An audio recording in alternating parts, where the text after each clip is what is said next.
도망자 모세는 낯선 미디안 땅에서 루엘의 가정의 장가를 들어 십보라라는 여인과 결혼을 하게 됩니다. 그리고 아들을 낳고 게르솜이라고 이름을 짓지요. 그 이름을 통해서 자신이 나그네 인생임을 고백한 것입니다.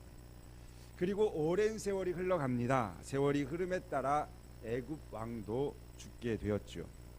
반면 이스라엘 백성들은 그 오랜 세월 동안 무거운 고역으로 인하여서 신음할 정도로 더 이상 감당할 수가 없어 육체 한계를 느끼는 순간이 찾아왔습니다. 이 고통을 견디다 못해 결국 이스라엘 백성들은 큰 소리로 통곡하는, 그리하여서 하나님을 찾는 시간이 돌아가게 된 것이죠. 우리 23절 말씀 같이 읽어보실까요? 여러 해 후에 애굽 왕은 죽었고 이스라엘 자손은 고된 노동으로 말미암아 탄식하며 부르짖으니 그 고된 노동으로 말미암아 부르짖는 소리가 하나님께 상달된지라. 우리는 이 말씀을 통해서 이스라엘 백성들의 모습 몇 가지를 생각해 볼 수가 있습니다. 첫 번째는 하나님을 믿는 자라 할지라도 이 세상에서는 고난받을 수 있다라는 사실이죠. 애굽 왕은 죽었지만 아직 애굽에서 살고 있던 이스라엘 백성들은 계속되는 고된 노동으로 시달려야 했던 것이죠.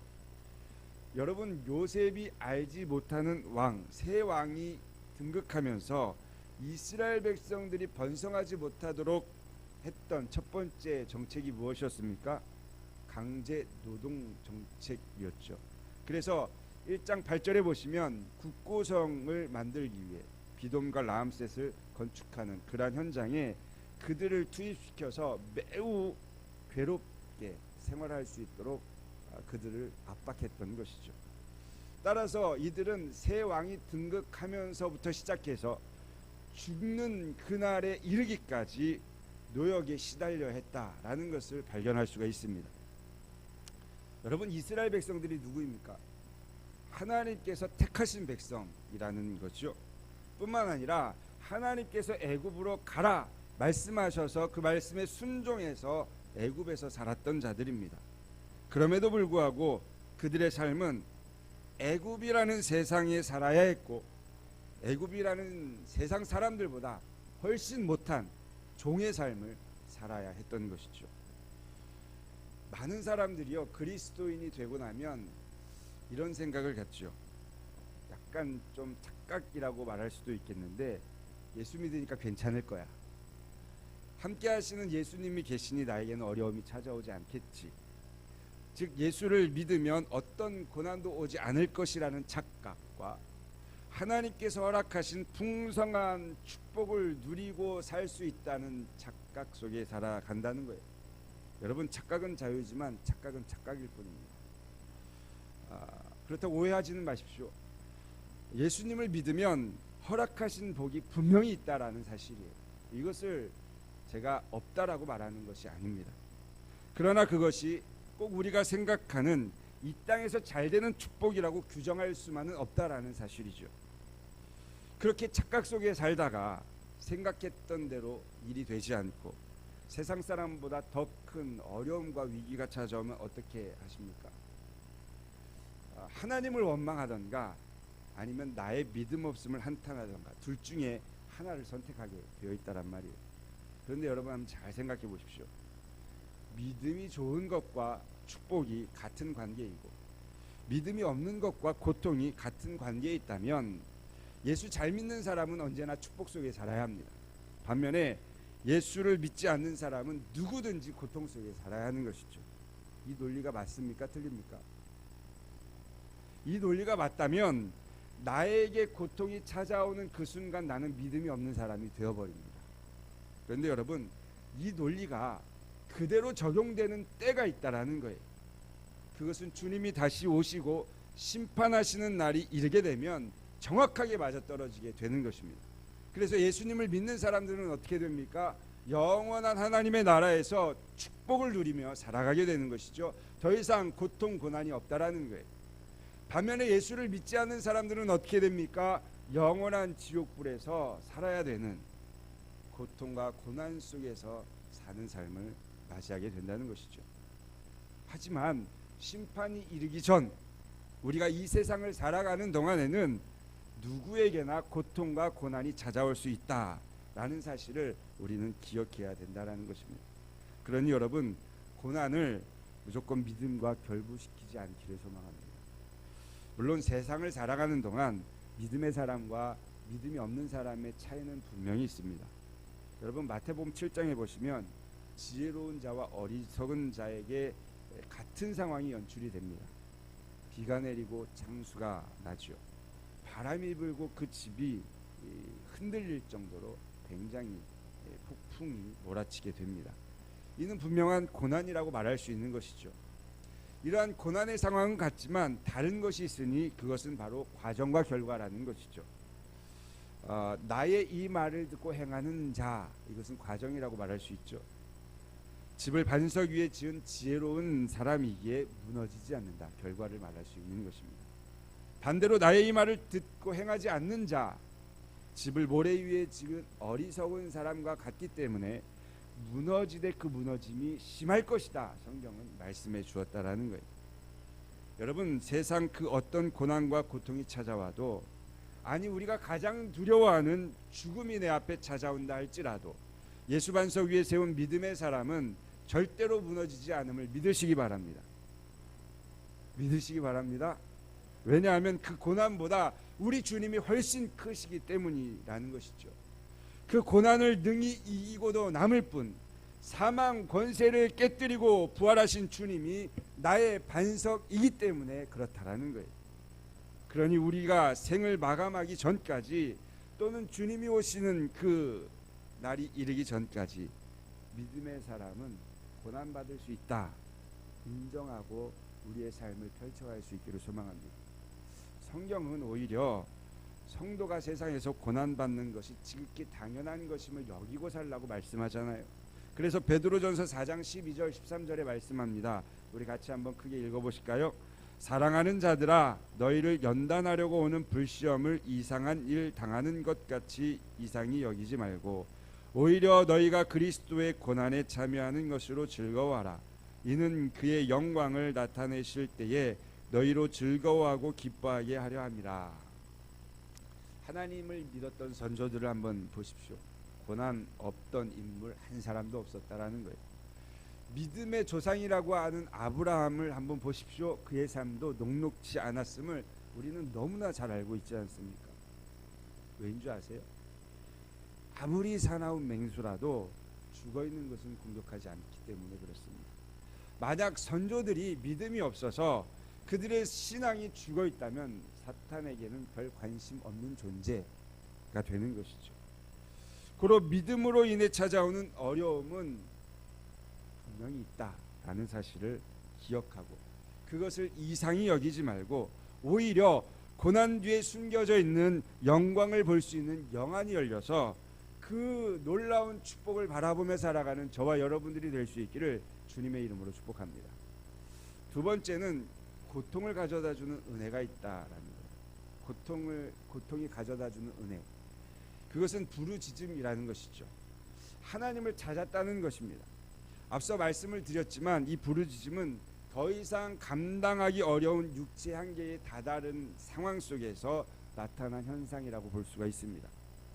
이스라엘 백성들이 긴 세월 모진 고통을 겪고서야 비로소 하나님을 찾고 부르짖었다라는 거예요.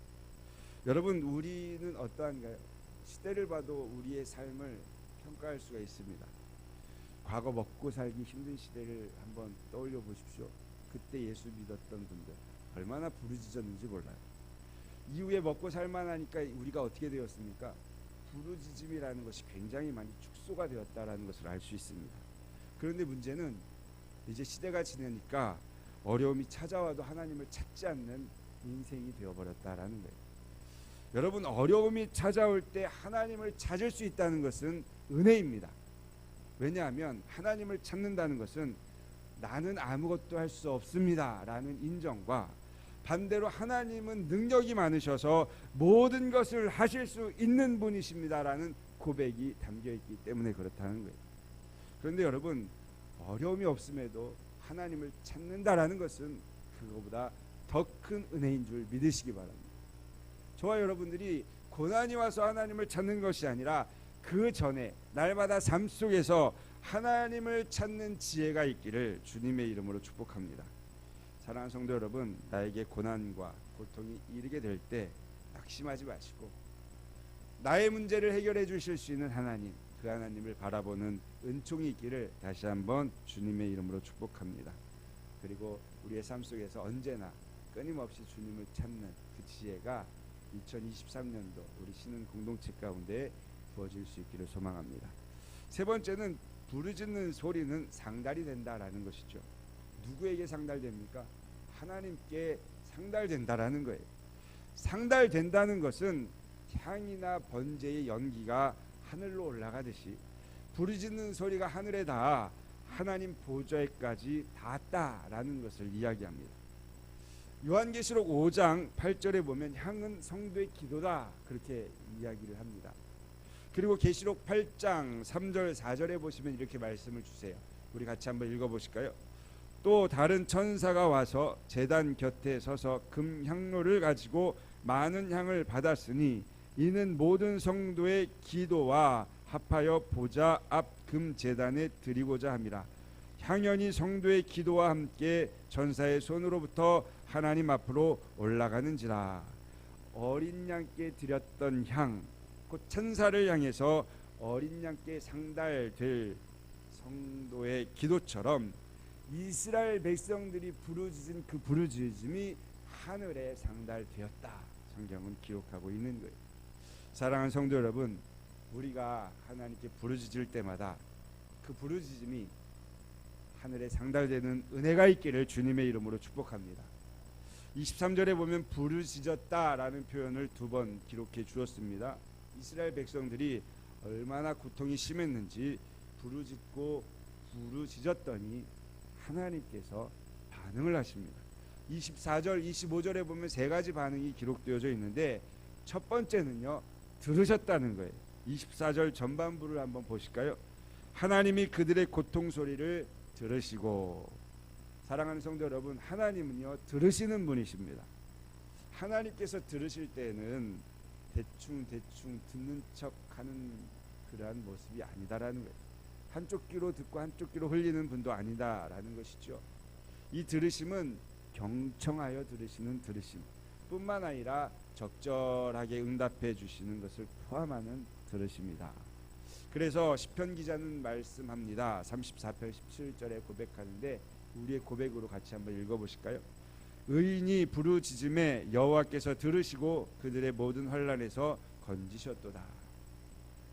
창세기에 보시면 하나님이 라헬의 소원을 들으시고 대문을 열어주셨고, 또한 하나님은 히스기야의 기도를 들으셔서 백성들을 고쳐주셨다 말씀해 주십니다. 뿐만 아니라 시편 기자는 나의 기도를 들으심으로 나를 기가 막힐 웅덩이에서 또한 수렁에서 건져내 주셨다. 내 발을 반석 위에 세우시고 내 걸음을 견고케 하셨다. 그렇게 고백합니다. 여러분, 우리 하나님께서는 작은 신음에도 들으시는 분이십니다. 하나님께서 들으신다는 확신이 있어야 무엇을 할 수 있겠어요? 기도를 할 수 있는 거예요. 하나님이 들으신다는 확신이 없다면 기도할 이유가 없다라는 것이죠. 왜냐하면 허공에 외치는 메아리가 될 수밖에 없기 때문에. 그런데 하나님이 들으신다는 확신이 있다면 여러분, 우리는 부르짖게 된다라는 거예요. 시편 18편 6절에 말씀합니다. 우리 같이 한번 읽어보실까요? 내가 환난 중에서 여호와께 아뢰며 나의 하나님께 부르짖었더니 그가 그의 성전에서 내 소리를 들으시며 그의 앞에서 나의 부르짖음이 그의 귀에 들렸도다. 왜 부르짖었는가? 하나님께서 들으시기 때문에. 두 번째는 하나님은 언약을 기억하셨다라는 거예요. 24절 뒷부분인데 같이 한번 읽어보실까요?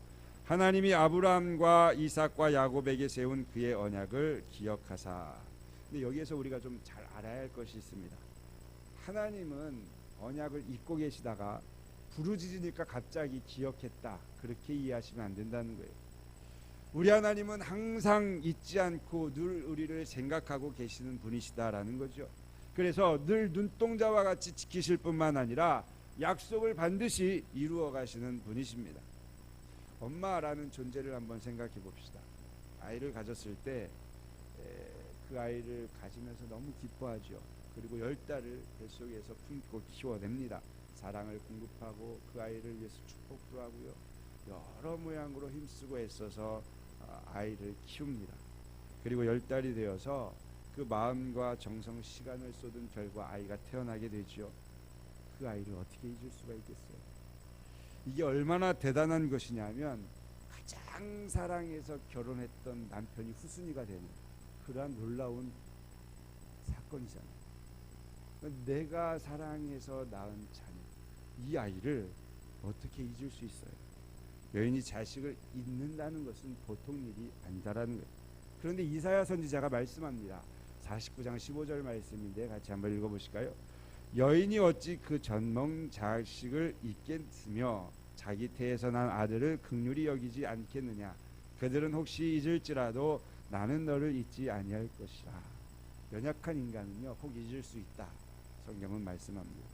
하지만 신실하신 하나님은 한순간도 절대로 잊지 않으시는 분이시다라는 거죠. 따라서 우리는 하나님이 기억하신다라는 사실을 신뢰함으로 부르짖어야 된다라는 것입니다. 그래서 성경에 보시면 기억해 달라며 간구하는 내용들이 있어요.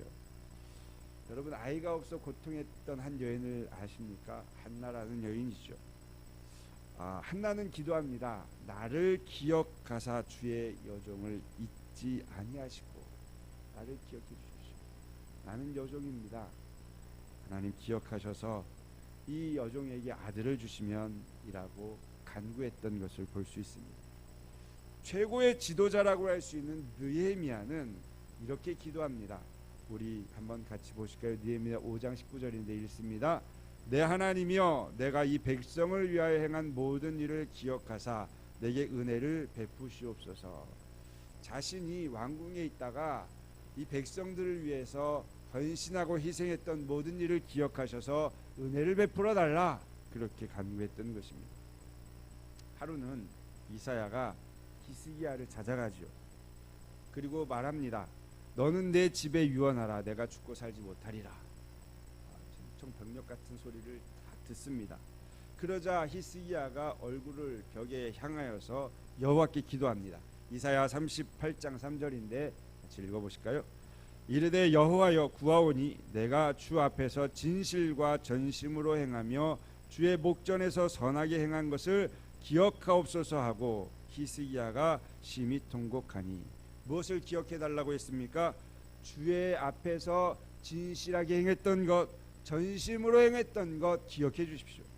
주의 목전에서 선하게 행했던 것 하나님 기억하시고 나를 살려주십시오. 심하게 통곡을 했다, 성경은 말합니다. 그러자 여호와의 말씀이 이사야에게 임하지요. 내 기도를 들었고 내 눈물을 보았노라. 할렐루야. 그래서 그의 연수가 15년 연장되는 축복을 받게 됩니다. 뿐만 아니라 이 성을 아수르 왕의 손에서 건져낼 것이고 더하여서 이 성을 지키고 보호해 주시겠다, 그렇게 약속해 주셨다는 거예요. 사랑하는 성도 여러분, 우리가 기억해 달라고 요청하지 않아도 하나님은 기억하시는 분이십니다. 하지만 2023년 올 한 해를 살아가면서 한나처럼 겸손한 마음으로 종을 기억해 주십시오 라고 간구할 수 있는 우리 성도님들이 되시기를 주님의 이름으로 축복합니다. 성도님들이 잘 섬기는 삶을 통해서 느헤미야가 기도했던 것처럼 하나님, 제가 진심으로 전심으로 행했던 것 기억하시고 하나님 응답해 주십시오.